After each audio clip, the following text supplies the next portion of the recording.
नमस्कार, मैं दीपक शर्मा और मेरे YouTube मंच पर आपका स्वागत।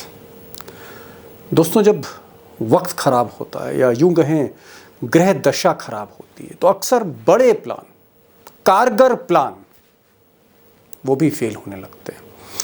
अब जैसे मोदी जी हैं, मोदी जी जल्द ही एक नया प्लान देश के सामने ला रहे हैं, बिग प्लान जिसे बीजेपी कह रही है। और 18 सितंबर को जब विशेष सत्र शुरू होगा संसद का, तब मोदी जी मुमकिन तौर पर देश के आगे इस प्लान को रखेंगे, बिग प्लान को, बड़ा ऐलान। लेकिन ये जो साहब हैं, अब आजकल पता नहीं कौन सा प्रोटीन खा रहे हैं कि मोदी जी जो भी प्लान लाते हैं उसी पर ये पानी फेर देते हैं।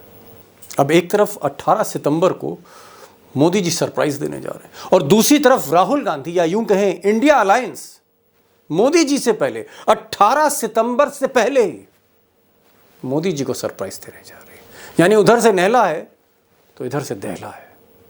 अब दोस्तों, ये जो सरप्राइज है राहुल गांधी का या आप कह सकते हैं टीम इंडिया का, वो ये है कि पहली बार देश में समूचा विपक्ष 400 सीटों पर बीजेपी से सीधी फाइट करने जा रहा है, डायरेक्ट फाइट करने जा रहा है। आप यूं कह सकते हैं कि एक सीट पर अगर बीजेपी का एक उम्मीदवार है तो उसी सीट पर समूचे विपक्ष का, यूनाइटेड अपोजिशन का एक उम्मीदवार है।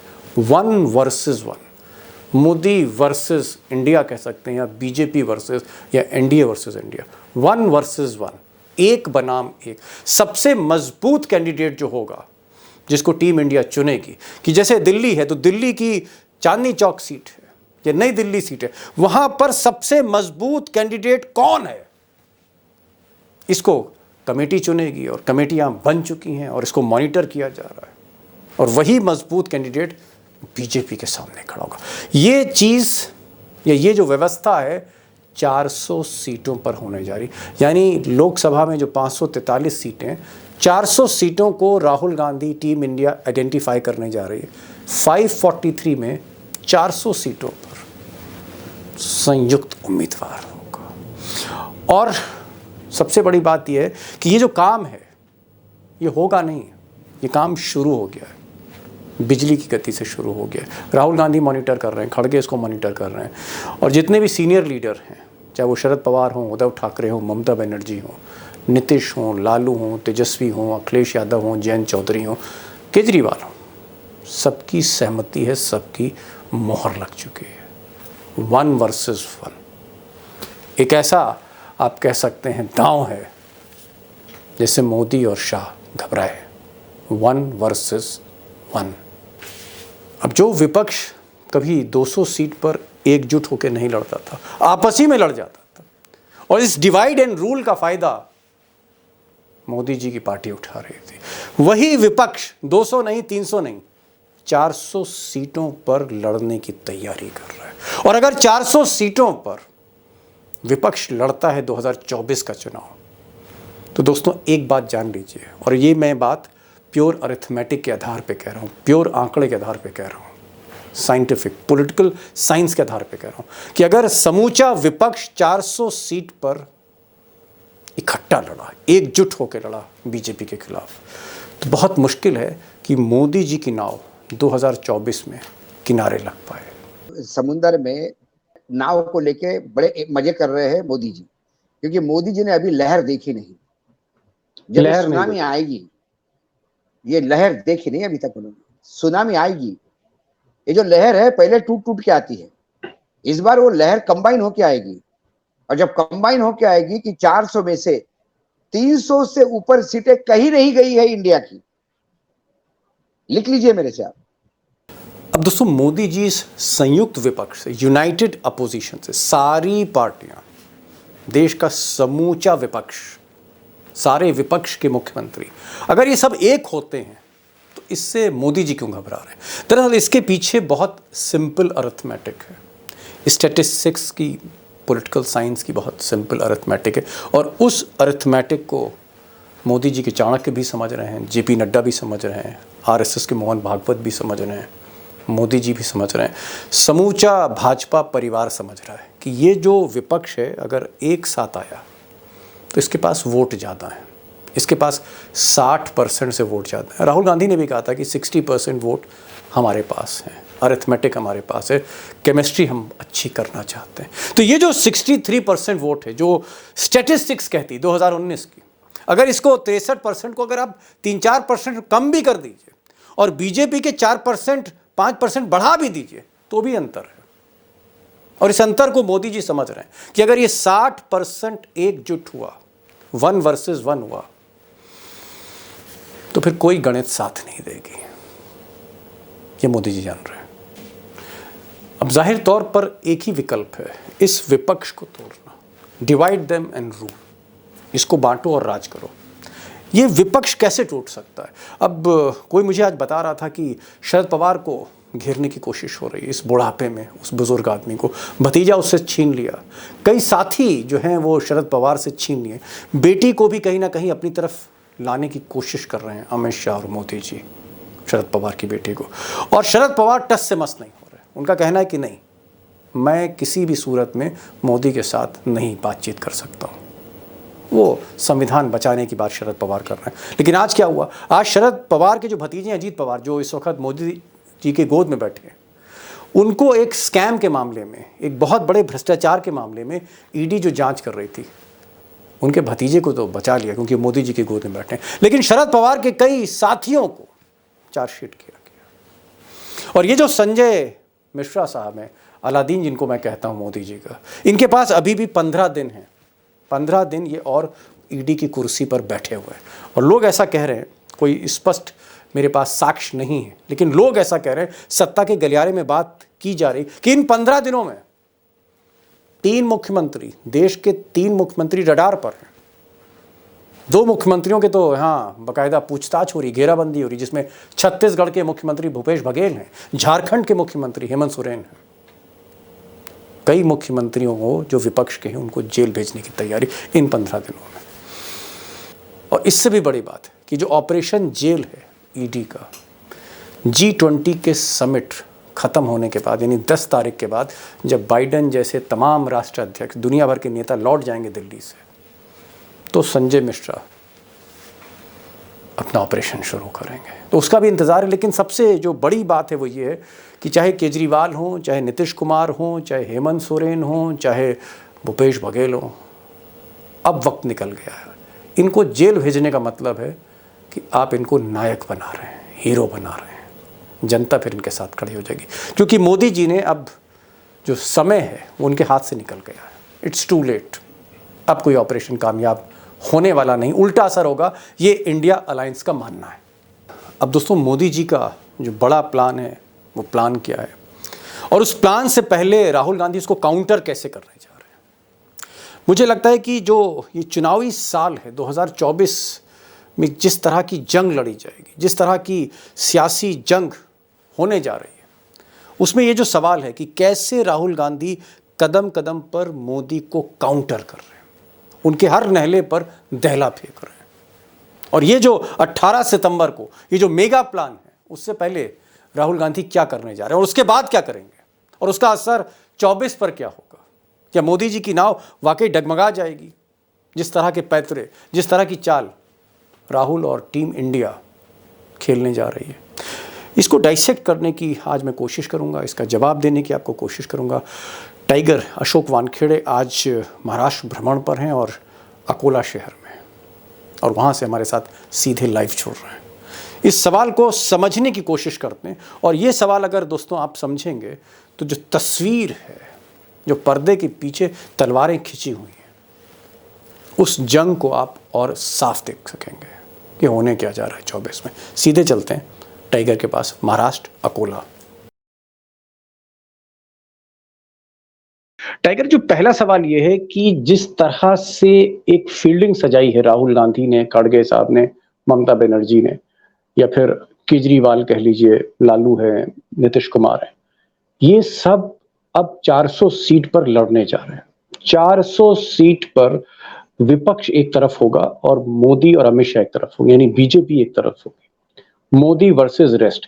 और ये जो रेस्ट का आंकड़ा है सबको पता है, राहुल गांधी ने तो कल कह ही दिया था कि 60% से ज्यादा है। 60% से ज्यादा वोटर देश के वो विपक्ष के पास हैं। ये एक प्योर अरिथमेटिक है, प्योर साइंस है, ये कोई स्पेकुलेशन नहीं है। 400 सीट पर लड़ने का मतलब है कि कहीं ना कहीं मोदी और शाह के लिए जीत बहुत मुश्किल हो जाएगी। लेकिन सवाल मेरा 400 सीट पे नहीं, उस पर तो मैं बाद में आऊंगा।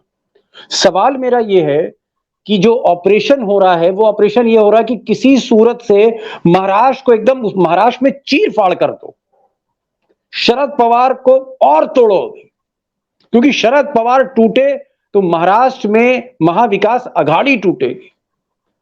आपकी शरद पवार से बात हो रही है, उनकी बेटी से बात हो रही है, आपको क्या लगता है, क्या शरद पवार को तोड़ने में कामयाब हो जाएंगे अमित शाह, शरद अडानी के पवार जरिए? शरद पवार इस बार इंडिया के साथ है, इंडिया के साथ रहेंगे, और शरद पवार जी जान लगा के एनडीए की सरकार घर भेजने के लिए शपथ लेके बैठे हैं। आपको क्या लगता है कि अभी सप्लीमेंट्री एक चार्जशीट का आज फाइल हुई है महाराष्ट्र में, उसमें अजित पवार और उनके वाइफ का नाम ड्रॉप किया है और शरद पवार के नजदीकों का नाम डाला है। शरद पवार टच से मस नहीं हो रहे, उनके लोग तो जेल में भी जाने को तैयार है, शरद पवार स्वयं जेल जाने को तैयार है, लेकिन इस बार आर पार की लड़ाई लड़ने को तैयार है। इस बार बहुत आगे निकल चुके हैं, अब शरद पवार के लिए यू टर्न का सवाल ही नहीं उठता। कुछ भी हो जाए, शरद पवार इंडिया के साथ है, इंडिया के साथ रहेंगे, और महाविकास आघाड़ी महाराष्ट्र में बुरी हालत में भी 48 में से 42 सीटें लेके जाएगी। 42 लिख लीजिए, या क्या कह रहे हैं? 42 42 लिख लीजिए आप। टाइगर 42 मतलब 42 होता है, 48 में 42। मैं अभी महाराष्ट्र में हूँ, मैं अकोला में हूँ, नागपुर से मैं अकोला शिफ्ट हो गया आज। कल मैं अमरावती होते हुए फिर नागपुर पहुंच के आऊंगा, लेकिन मैं तो बता रहा हूं, आप ब्रेकिंग न्यूज नहीं सुना रहे हैं, मैं तो कहूंगा बुरी न्यूज सुना रहे हैं आप मोदी और शाह के लिए। कई दिनों से कह रहा था कि बीजेपी सिंगल यूनिट पे रहेगी, और जितनी ये लोग शरद पवार को, शिवसेना को, कांग्रेस को तकलीफ देने का प्रयास करेंगे, उतना जनमानस पूरी ताकत के साथ इन लोगों के साथ खड़ा हो रहा है। अब ये महाराष्ट्र में गुजराती वर्सेस मराठी लड़ाई हो गई है, गुजराती वर्सेस मराठी सीधी लड़ाई। मराठी सेंटिमेंट्स, मराठी अस्मिता की लड़ाई है। बाबा साहेब आंबेडकर का संविधान बदलना चाहता है पूरा दलित, पूरा पिछड़ा जी जान लगा के बैठा है कि संविधान बचाना है। आपको लग रहा है, चलिए ये तो महाराष्ट्र का आपने बताया, आप बहुत कॉन्फिडेंट हैं, और मैं क्योंकि आप महाराष्ट्र को अपनी हथेली की तरह जानते हैं, लगातार आप महाराष्ट्र में सबके संपर्क में हैं, और आप समानांतर तौर पे हर जिले में आप भ्रमण करते रहते हैं, तो इसलिए मैं आपको तवज्जो दे रहा हूं। पहले भी आपके प्रेडिक्शन जो कर्नाटक में थे, हिमाचल में जो आपने कहे थे वहां के दौरों के बाद, तो सही निकले थे। तो मैं इसलिए थोड़ा सा आपको 42 या 40 तो मान ही रहा हूं। मैं ये समझ रहा हूं आपकी मतलब से टाइगर कि महाराष्ट्र में हालत खराब है मोदी और शाह की, और आपका जो कहना है कि मराठी वर्सेस गुजराती है। चलिए, एक अस्मिता, एक सेंटिमेंट्स वहां पर हो गए हैं, जिसका एडवांटेज उद्धव ठाकरे और शरद पवार जो दो मराठी पार्टी हैं, महाराष्ट्र की पार्टी है, उनको मिलेगा। लेकिन अगर हम राजस्थान, मध्य प्रदेश, छत्तीसगढ़ देखते हैं, पिछली बार राजस्थान भी बीजेपी हार गई थी विधानसभा का चुनाव। पिछली बार महाराष्ट्र, मध्य प्रदेश भी हाथ से निकल गया था मोदी जी के, और छत्तीसगढ़ भी निकल गया था। लेकिन हमने टाइगर देखा, जब लोकसभा का चुनाव हुआ तो मोदी का चेहरा बिक गया, स्वीप किया, सारी सीटें वो राजस्थान में जीत ले गए मोदी जी, मध्य प्रदेश में एक सीट छोड़ दी तो सारी सीटें जीत ले गए। तो आपको लगता है कि क्या इस बार भी अगर राजस्थान बीजेपी हारती है, मध्य प्रदेश बीजेपी हारती है, तो लोकसभा जीत जाएगी? मोदी मैजिक कंटिन्यूज, जैसा कि दावा कर रहे हैं लोग। There was no Modi magic Deepak ji, there was only Modi jugaad. Pulwama का खेल नहीं होता, एयर स्ट्राइक का तड़का नहीं लगता, तो शायद रिजल्ट ऐसे नहीं आते। पूरा देश सरकार के पीछे खड़ा था क्योंकि पाकिस्तान ने इतनी बड़ी बड़ी जरूरत की थी, ऐसा बताया गया था। पूरा देश आहत था, 40 से ज्यादा लोग शहीद हुए थे, घर में घुस के मारा था पाकिस्तान ने, तो पाकिस्तान के घर में घुस को मारना है, इसलिए लोग सेंटिमेंटल, इमोशनल हो गए थे। इसके बाद ये तो एक वन ऑफ द फैक्टर्स हो गया। दूसरा फैक्टर देखिए, कांग्रेस सत्ता में आई, बाय डिफॉल्ट आई, क्योंकि एंटी इनकम्बेंसी और मिसरूल ऑफ बीजेपी खासकर छत्तीसगढ़ और मध्य प्रदेश में इतना जबरदस्त था कि वहां पे सत्ता परिवर्तन होना ही था। लेकिन उसके बाद क्या हुआ, कांग्रेस का केंद्रीय नेतृत्व इतना लचर था, इतना वीक था कि छत्तीसगढ़ जहां स्वीप किया था कांग्रेस ने, वहां मुख्यमंत्री तय करने में 1 महीना लगा, 1-1.5 महीना लगा। राजस्थान में भी ऐसे ही झगड़े हुए। मध्य प्रदेश में सरकार बनी, लेकिन वो सरकार टूट पड़ी क्योंकि लोग नाराज थे। केंद्रीय नेतृत्व कमजोर होता है तो क्षेत्रीय क्षेत्र मुंह खोलना शुरू कर देते हैं। लेकिन 2019 और 2024 में नर्मदा और महानदी में बहुत पानी बहा है इन दोनों राज्यों में। अब कांग्रेस मजबूत है और दिल्ली अपने आप को असहाय मजबूर है। बीजेपी असहाय मजबूत कर रही है, क्योंकि मात्र 39 सीटें जो डिक्लेयर की बीजेपी ने मध्य प्रदेश में, जो हारी हुई सीटें हैं, वो 39 सीटें डिक्लेयर करने के बाद जिस तरह का विद्रोह मध्य प्रदेश में हुआ, लोगों के इस्तीफे हुए, लोग पार्टियां छोड़ के जा रहे हैं, कार्यालय में मतलब आपका ये कहना है कि आपका ये कहना है, अगर जो दोस्त हैं हमारे देख रहे हैं, टाइगर का ये कहना है, टाइगर अगर मैं गलत बोलूं तो सही कर दीजिएगा, आपका ये कहना है कि मध्य प्रदेश राजस्थान में इस बार जो लोकसभा का नतीजा होगा वो 2019 जैसा नहीं होगा, नहीं अब होगा। डबल सरकार की डबल एंटी इनकम्बेंसी है मध्य प्रदेश में।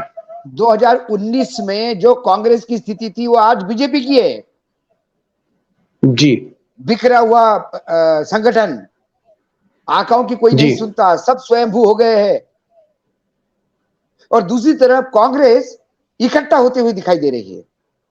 तो आपको लगता नहीं कि चंद्रयान जब 3 चांद पे पहुंचा और मोदी जी एकदम से स्क्रीन पे अवतरित हुए और लोगों ने कहा सब मोदी है तो मुमकिन है, जो चांद पर पहुंचे हैं 75 साल लग गया, क्या इसका फायदा नहीं मिलेगा चंद्रयान का? मोदी जी को फायदा नहीं मिलेगा? G20 का फायदा नहीं मिलेगा उनको? जिसको अपनी गर्भवती पत्नी को बांबू पे बांध के एक डोले में लेके जाना पड़ता है अस्पताल, रोड नहीं है, बच्चों को टायर के सहारे नदी पार करके स्कूल जाना पड़ता है, वो लोग आपको लगता है चंद्रयान सेलिब्रेट कर पाएंगे? उन्हें मूलभूत सुविधा दे नहीं रहे हैं आप चंद्रयान की बात कर रहे हैं। नहीं, 200 रुपए सर 200 रुपए कम तो कर दिए मोदी जी ने सिलेंडर में, और क्या आप चाहते हैं? 200 रुपए मोदी जी ने पर इसलिए सिलेंडर कर दिए कम, 200 रुपए इसलिए कर दिए मोदी जी ने कम क्योंकि दालें 200 रुपए क्रॉस कर गई और तेल भी 200 रुपए हो गया है जी। 200 रुपए आप एक तरफ आपने क्या किया, 410 रुपए का सिलेंडर आपने 1100 रुपए का किया और उसको 200 कम करके आपको लगता है कि आपने एहसान कर दिए। किसी गरीब आदमी के पूरे कपड़े उतार दिए और वापस लंगोट दे दिया उसको। वो पूरे पिछले 2 साल से वो नग्न अवस्था में घूम रहा है, अब उसको लंगोट देके कहते हैं कि देखो हमने आपको कपड़े दिए हैं। क्या दिया है आपने? उसी में से तो दिया है जो पहले लूट चुके हो हमको। जी जी। तो आज महंगाई की मार इतनी है कि ये 200 रुपए से क्या भला होगा, मुझे बताइए आप। एक गरीब क्या सब्जी खा पाएगा? क्या एक गरीब दाल खा पाएगा? चलिए ठीक है 5 किलो अनाज तो आप दे देते हो, तेल अनाज बाकी सामान जो लगता है वो आपका जो इशारा है वो ये है कि भाई एंटी इनकम्बेंसी है, महंगाई है, बेरोजगारी है। एक गणित में समझाऊंगा, छोटा गणित, सिर्फ 30 सेकंड लूंगा, ज्यादा टाइम नहीं जी, क्योंकि आपको बहुत जल्दी 2020 होता है आपका, मैं लेकिन बताऊं जी। हमारे देश में बीपीएल की कैटेगरी मानी जाती है जो 27,000 रुपए साल की जिसकी फैमिली की इनकम है, वो बीपीएल बिलो पॉवर्टी लाइन। जी, बिलो पॉवर्टी लाइन। तो महीने का उसका इनकम 2,225 रुपए होता है। यदि बीपीएल वाले को सिलेंडर महीने में आप 700 रुपए का दे रहे हैं तो उसके कमाई का 1/3 सिर्फ गैस सिलेंडर में जा रहा है। क्या आपको लगता है कि कोई ऐसा परिवार है जो अपने कमाई का 1/3 गैस सिलेंडर में देगा? इसीलिए ये सिलेंडर 10 करोड़ बांट चुके हैं कनेक्शन, 9,50,000 बांटे हैं और अब कह रहे हैं कि हम 75 लाख और दे देंगे तो 1 करोड़ हो जाएंगे, 90 लाख 50,000 से लेके जी जी। तो 1.5 करोड़ में रिफिल कितने हो रहे हैं? आप मजाक कर रहे हैं गरीबों के साथ। मैं समझ गया सिलेंडर का जो आपने प्रकरण बताया कि अगर कमाई ही गरीबी की रेखा से नीचे जो परिवार रह रहे हैं, जिसे हम बीपीएल कहते हैं, बिलो पॉवर्टी लाइन, अगर उनकी कमाई ही 2-2,500 रुपए है, तो 700 रुपए का सिलेंडर में 200 कम भी कर देंगे तो कैसे वो ले पाएंगे, कैसे अफोर्ड करेंगे? ये एक बहुत इंपॉर्टेंट क्वेश्चन है मुझे लगता है, और दोस्त जो देख रहे हैं उनको समझ रहे होंगे हमारे दोस्त। एक सवाल और ये थोड़ा सा सवाल जो है जहां पर मुझे थोड़ी सी आशंका लगती, मुझे लगता है कि जब सीटों का बंटवारा होगा इंडिया में, भले ही राहुल गांधी ने दिल बड़ा कर दिया, लालू यादव ने दिल बड़ा कर दिया, केजरीवाल हैं, ममता बनर्जी हैं, ये लोग कैसे एडजस्ट करेंगे? मतलब आपको लगता है झगड़ा होगा पंजाब को लेके, दिल्ली को लेके, बंगाल को लेके? ये जो कुछ सहयोगी दल हैं, क्या इससे एक टूट हो सकती है आखिरी समय में? नहीं, अब ये फेविकॉल का जोड़ है। इस फेविकोल का इंडिया गठबंधन का कोई भी राजनीतिक दल, जब हर दल ये बोल रहा है कि हम शहादत देने को तैयार हैं, हम नुकसान उठाने को तैयार है, लालू बोल रहे हैं, ममता बोल रही है, राहुल बोल रहे हैं, केजरीवाल जी बोल रहे हैं, तो फिर झगड़े कहाँ हैं? जी 400 सीटों का करीब करीब आपने बताया कि 400 सीटों पे ये आ रहे हैं, लड़ रहे हैं। जी मैं दूसरा आंकड़ा बता रहा हूँ, 326 सीटें ऐसी है जहां 28 गठबंधन में से, गठबंधन जो 28 घटक है उनमें से जी 14 राजनीतिक दल ऐसे हैं जो लोकसभा में उनके कैंडिडेट 2 नंबर पे कहीं ना कहीं थे। वो आंकड़ा 326 होता है। यदि विपक्ष कंबाइन होकर उस 326 पे भी जोर लगाए तो 326 उनके झोली में आ सकता है। तो आप समझ लीजिए 326 का आंकड़ा कितना बड़ा होता है। एक और बिग क्वेश्चन, ठीक है आपने कहा कि राजस्थान में कुछ सीटें घटेंगी मोदी की, मध्य प्रदेश में घटेंगी, लेकिन उत्तर प्रदेश अभी भी बहुत मजबूत स्थिति में, क्योंकि विपक्ष अभी भी वहां बिखरा हुआ है। अखिलेश यादव मुझे थोड़ा कमजोर लगते हैं, जयंत जो है वो कोशिश तो करते हैं, लेकिन जयंत की रीच जो है वो सिर्फ 4-5 आप कह सकते हैं जिलों में, कमिश्नरीज में है, उससे ज्यादा नहीं है। अखिलेश ही मेन अपोनेंट हैं और मायावती है, मायावती भी खामोश हैं। उत्तर प्रदेश में इस बार जो आंकड़े आ रहे हैं, और कहीं ना कहीं कांग्रेस भी समझ रही है कि 70 सीटें, 80 में से 60-70 सीटें बीजेपी के पास जा सकती, तो एक बड़ा चंक, 60-70 का एक बड़ा चंक है। आपको लगता है इस बड़े चंक को तोड़ने के लिए क्या मायावती, भले ही मायावती ये कह रही हूं अभी कि भाई हम तो किसी के साथ नहीं जाएंगे, मेरा हाथी मेरे ही साथ चलेगा, मेरा हाथी ना राहुल गांधी के साथ जाएगा ना ही मोदी के साथ, अकेला चलेगा, अकेला चलो रे, ये उनके हाथी का नारा है जो मायावती कह रही है।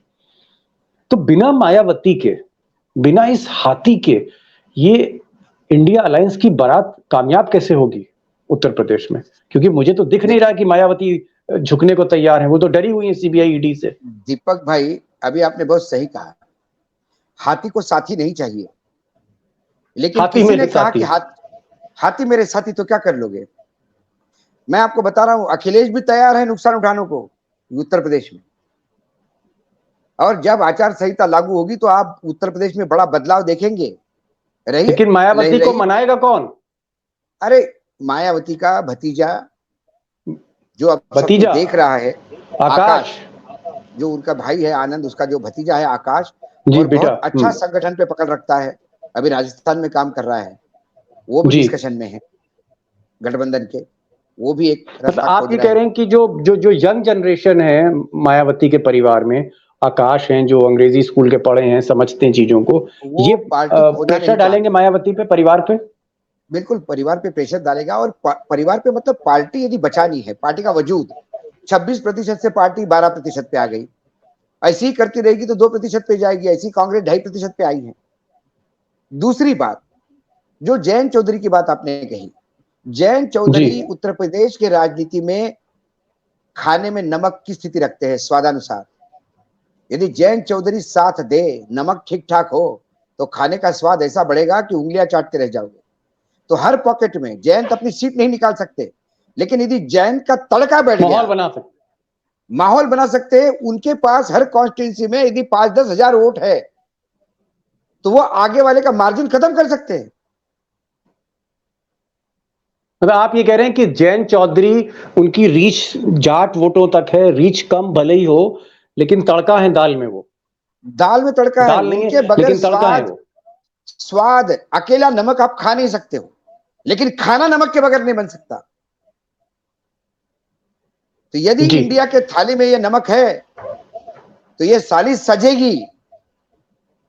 वो थाली उत्तर बिकेगी। प्रदेश में, उत्तर प्रदेश में कम से कम 40 सीटें ऐसे है जहां हारी हुई नंबर 2 की पोजीशन पे नंबर 1 करवाना, ये उनके उनका करिश्मा हो जी, सकता है। Tiger, last question, final question, जो मैं चाह रहा था शुरू में पूछूं, फिर मुझे लगा कि आखिर में पूछना चाहिए, क्योंकि मैं बहुत सी चीजें आपसे निकालना चाह रहा था। उत्तर प्रदेश आप गए थे, तो उत्तर प्रदेश की बात मुझे करनी थी, मुझे महाराष्ट्र की बात करनी थी, शरद पवार से आप बात कर रहे थे, फिर आप से मुझे राजस्थान का जो दौरा है, राजस्थान का मुझे फीडबैक लेना था, मध्य प्रदेश में इंदौर तो आपका बेस रहा है।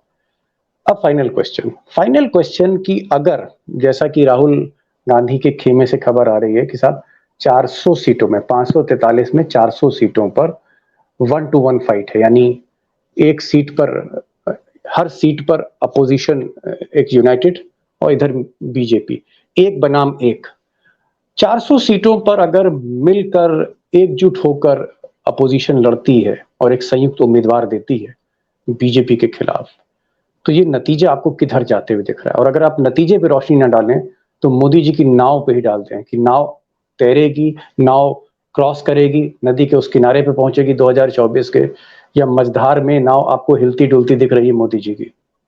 नदी नदी समुन्दर में तय नाव को लेके बड़े मजे कर रहे हैं मोदी जी, क्योंकि मोदी जी ने अभी लहर देखी नहीं। जब ये लहर नहीं सुनामी देखी। आएगी, ये लहर देखी नहीं अभी तक उन्होंने, सुनामी आएगी। ये जो लहर है पहले टूट टूट के आती है, इस बार वो लहर कंबाइन होके आएगी, और जब कंबाइन होके आएगी कि 400 में से 300 से ऊपर सीटें कहीं नहीं गई है इंडिया की, लिख लीजिए मेरे से आप, जी, और अगर 300 मोदी जी प्लस चुनाव ही जल्दी सीटें करा होंगी। दें, चुनाव जल्दी करा दें, फिर क्या होगा? अब तैयारी है इंडिया अब की? इंडिया अब इंडिया बिल्कुल तैयारी है। आपको क्या लगता है मोदी जी का मास्टर स्ट्रोक कभी भी रात को 3 बजे उठ के बोल सकते हैं कि चुनाव मैंने लोकसभा भंग कर दी? गठबंधन पूरी तरह से तैयार है। अब मोदी जी को भी पिछले 10 साल से लोग आंक रहे हैं, समझ गए हैं मोदी जी क्या करना है। और केजरीवाल जैसे लोग और नीतीश कुमार जैसे लोग हैं, ये नरेंद्र मोदी की अगली चाल को एडवांस में समझ जाते हैं। जी, यही कारण है कि पूरा एड़ी चोटी का जेर लगाने के बाद भी दिल्ली कब्जा नहीं कर पाए मोदी जी, क्योंकि मोदी जी का तीसरी सोच जहां बार खत्म होता शपथ है वहां होगी कि नहीं? केजरीवाल का सोच शुरू होता है। Tiger, objective question, last question, अब इतनी हम लोग ने बात कर ही ली है, तीसरी बार मई 2024 में, या इलेक्शन अगर जल्दी भी हो जाता है, क्या 2024 में नरेंद्र दामोदर दास मोदी इस देश में तीसरी बार राष्ट्रपति भवन जाएंगे, शपथ लेंगे, वहां से लौट के फिर 7 लोक कल्याण मार्ग पे आएंगे, फिर साउथ ब्लॉक अपने दफ्तर में जाएंगे, फिर पार्लियामेंट का सेशन बुलाएंगे? क्या मोदी तीसरी बार प्रधानमंत्री बनने जा रहे हैं कुछ महीने बाद? सवाल ही नहीं उठता, सवाल ही नहीं उठता। मोदी जी की आखिरी पारी है। आखिरी बार। टाइगर, अब इस पर फिर बहस होगी क्योंकि समय कह रहा है। आपने बस इतना कहा कि आखिरी पारी है, बहुत कॉन्फिडेंस आपके चेहरे पर दिख रहा था कि हाँ, एक फीडबैक आपके पास है। बहरहाल देखते हैं, पहले तो ये विशेष सत्र जो 18 से 22 हो रहा है, उसमें मोदी जी क्या ऐलान करते हैं, कौन सा बड़ा शगुफा है, या वाकई कोई बहुत बड़ी घोषणा वो करने जा रहे हैं जो गेम चेंजर हो सकती, ये हमें देखना हो। कोई ट्रम्प का कार्ड चलना चाह रहे हैं, तुरुप का इक्का चलेंगे, इस पर भी हमारी गेम नजरें हाथ होंगी। से और निकल चुकी है दीपक भाई, गेम हाथ से निकल अब चुकी इक्के नहीं है, चलेंगे, अब नहीं चलेंगे। अब नहीं चलेंगे। टाइगर कह रहे हैं कि गेम हाथ से निकल चुकी है, लोगों ने अब मन बना इक्का लिया है, लोगों ने मन बना लिया है। लोगों ने। लोगों के, मैंने क्या कहा था कर्नाटक में, अब लोगों ने मन बना लिया है, अब नहीं चाहिए। जी, ठीक है टाइगर, देखते हैं। फिर भी मैं 18 तारीख का इंतजार कर रहा हूँ, 18 सितंबर का, कि 18 सितंबर को कौन सी बड़ी घोषणा, क्योंकि विशेष सत्र बड़ा रेयर होता है। टाइगर, आप आए और आपने नागपुर से, आप शायद अकोला में हैं इस वक्त, वहां से आपने समय निकाला हमारे दोस्तों के लिए, और ये जो डेडिकेशन है हमारे दोस्तों के प्रति और दर्शकों के प्रति, मैं बहुत आपका आभारी हूँ उसके लिए। मतलब जितना भी आप कहें, मतलब ये एहसान जो रहता है आपका ना, जो दोस्तों के लिए आप आते हैं, ये जो डिटर्मिनेशन आपका है, मैं सैल्यूट करता हूं इसको कि आप समय निकालते हैं अपने बिजी शेड्यूल से। Thank you so much.